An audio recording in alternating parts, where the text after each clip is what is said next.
Liverpool 3, Southampton 1, one step closer towards Premier League glory for Arne Slot's men.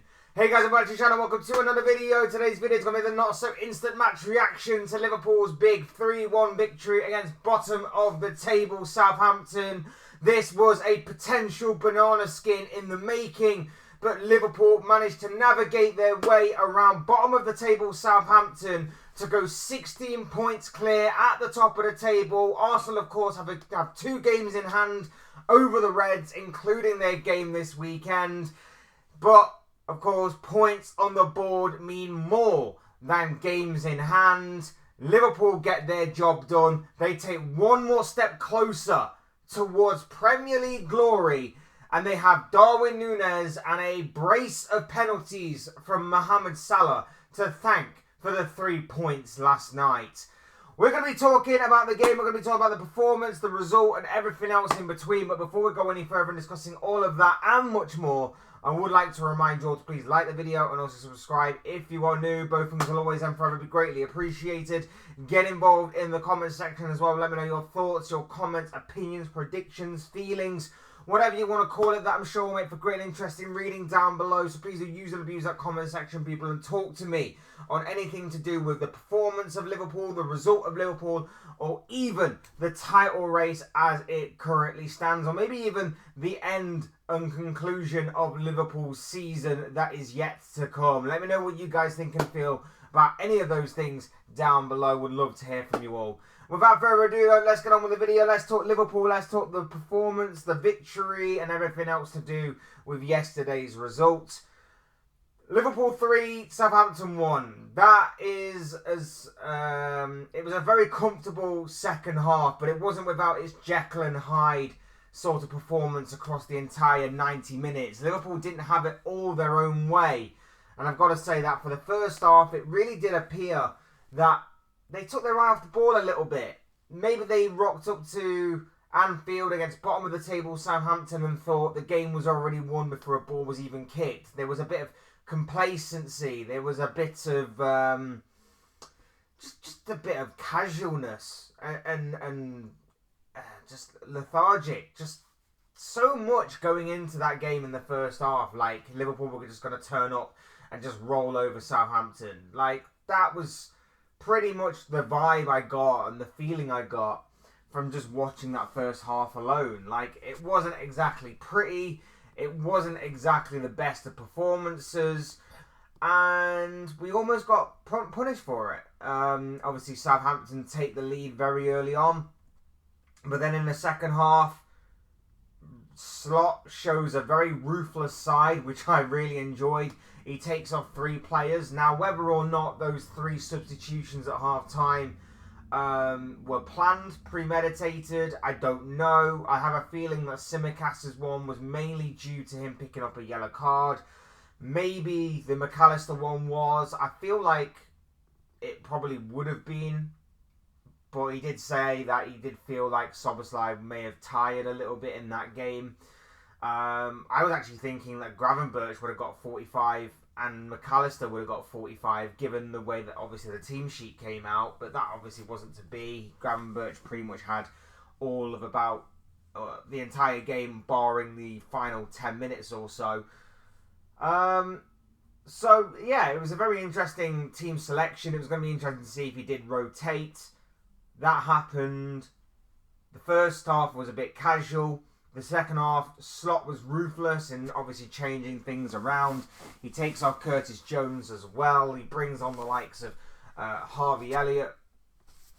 And instantly, Liverpool go to a more incisive, more direct, a quicker tempo. Much more quicker tempo to obviously get the game back on track. And it wasn't long, obviously, before Darwin Nunez equalises for the Reds. Now, the main controversy about this is, should Darwin Nunez have been on the pitch in the first place to obviously score the equaliser?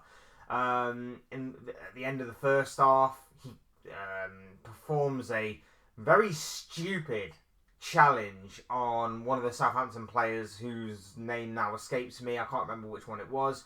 But it was a very stupid challenge. He basically takes a swipe at him. In my opinion, it's not reckless because the studs aren't showing. The studs don't go anywhere above the ankle. It's just a swift kick. You can maybe argue he's going for the ball. He's just a little late. And, you know, given the fact that it is Darwin Nunez, you can maybe kind of make that argument more so than anybody else, that he just completely makes a right mess of it. But no, I think he is a little fortunate because I think the referee does make the right call, but he is fortunate because we have seen tackles like this given as red cards. I think if you are one of the ones that are complaining that Darwin Nunez should have been sent off and it's lucky Liverpool again and Liverpool and all of that kind of rubbish that you get on social media, then I encourage you to go back and look at the Miles Lewis-Skelly incident against Wolverhampton Wanderers for Arsenal. I would argue that the Lewis-Skelly one is worse than the Nunez one. And obviously the Lewis-Skelly one did result in a red card, but as we later know, it got rescinded, the ban got overturned, they found out that that should not have been a red card decision, and rightfully so, it was not a red card decision. But the fact that people are saying that Nunez should have been sent off, I honestly do feel like the Skelly one was more of a red card than what the Nunez one was. So I think the referee got it right. I think he got booked for it. It's a foul, it's a yellow card, it's nothing more. And I don't get why people are complaining. I get why people are complaining, but I think ultimately the right decision was made. Nunez was booked, rightfully so. And play goes on. Play goes on from there. And Nunez, conveniently, and much to probably the annoyance of Southampton fans, gets the equalising goal. Very good work from Luis Diaz down the left-hand side. Cuts the ball back, and Nunez is there for a tap-in finish. Very smart finish. Very smart play by Luis Diaz. And Liverpool are back up and running, back in the game, back on level terms. And it wasn't long afterwards that Liverpool go ahead. Nunez again involved. Man of the match for the second half performance alone. He was absolutely brilliant in my opinion. And, you know, I have been critical of Darwin Nunez this season, and I think for the most part rightfully so. But anyone that's been watching this channel for a while will know I don't hold agendas. I try and speak as much fact as possible. And I'll criticise when people need to be criticised, and I'll praise when people need to be praised. Last night, in that game, Nunez deserved to be praised because he stepped up when it mattered most. He got us back in the game at 1-1. He wins the penalty. Mo Salah steps up. Didn't have the best of games, Salah, but his penalties, absolutely clinical. Absolutely ruthless. Smashed into the top corner. Liverpool are 2-1 up. And then from there, it's cruise control. We hit cruise control. We see the game out brilliantly. And we add the cherry on top of the cake with a third goal, another penalty. Again, people are going to be critical of it. People are going to be like, oh, Liverpool again, and lucky penalties again. He moves his arm towards the ball. To control it. It's a definite penalty, in my personal opinion. Salah again steps up, smashes it in the opposite corner.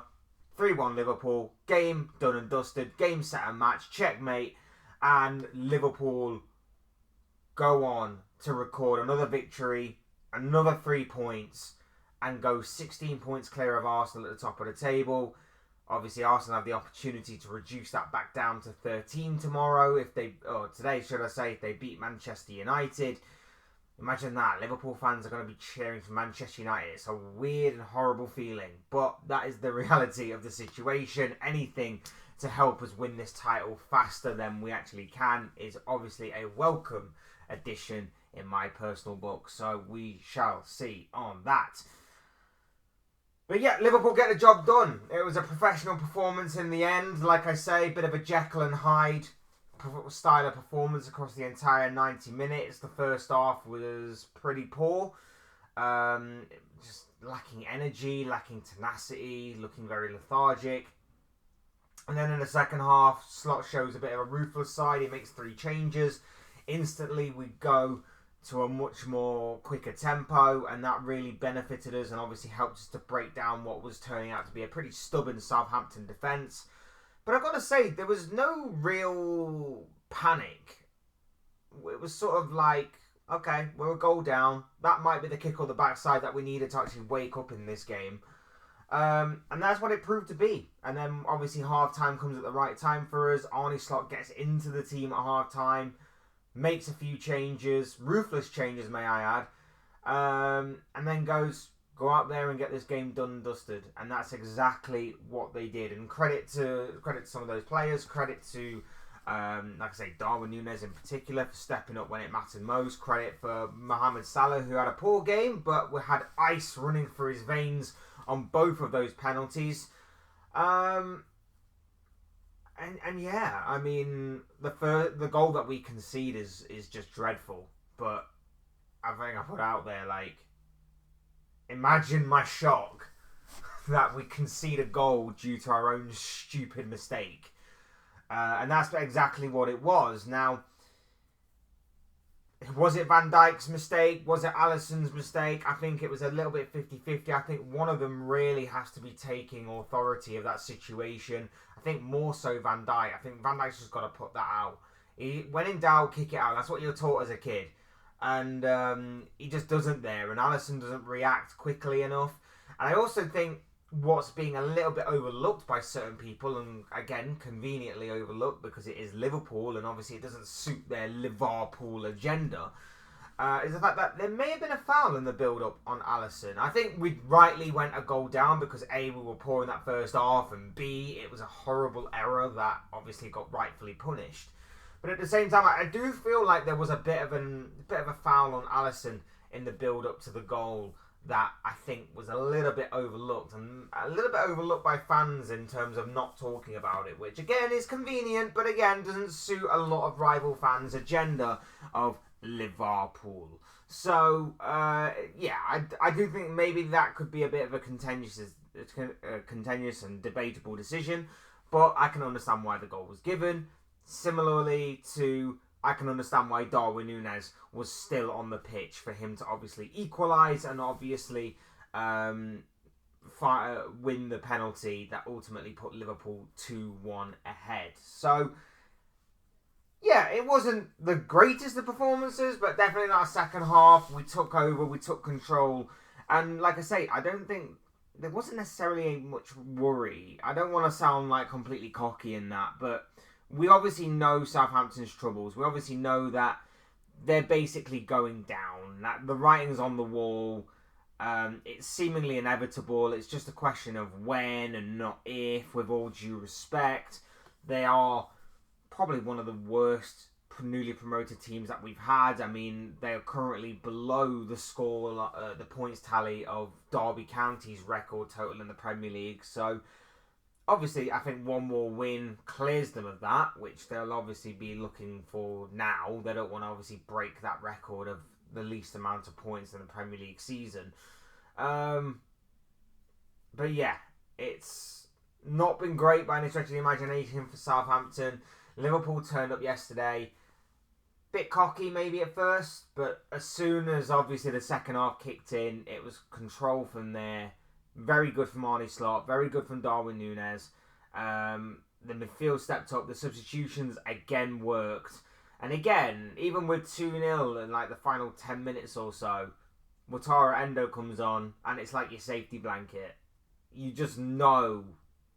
You just know the guy is going to go on that pitch. He's going to do a job and Liverpool are safe and sound. And obviously Salah scores the winning penalty to really kill the game off and put the game to bed.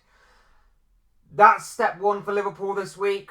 We've done our job. Obviously, we're waiting to see if Manchester United can help us out in any kind of way. Cool if so. If not, so as long as we handle our own business, then, you know, that's all we can do.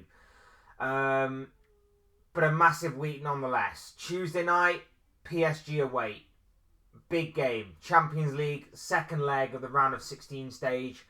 We go into that game 1-0 up. We're back at Anfield. We've got to get the job done, be professional. I do think a little bit of that of the team selection, and I do think certain players may have maybe had the PSG game on their minds. It's going to be a tough game, especially considering that PSG also played on the same day as what Liverpool did, and were able to rest about 9 or 10 of their main players. I think 9 or 10 of their players that they played on Wednesday night were all rested for the game ahead. So they're going to be well rested. So that's going to add another layer of difficulty to that game as well. I would imagine extra 90 minutes in the legs of certain Liverpool players there can't be that great. But even so, I still think Liverpool will get the job done. I still think Anfield, the atmosphere of a Champions League night and everything else that goes along with that will obviously entice and give momentum to those players, give them the energy that they need to feed off. And then, of course, after that, a week today is the Carabao Cup final. Liverpool taking on Newcastle at Wembley.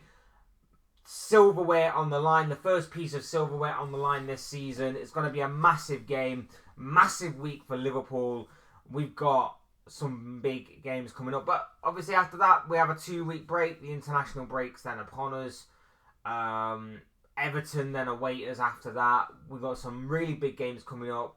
Arsenal obviously play their game in hand between now and then as well, so we'll have a better understanding as to where we stand with equal level of games played.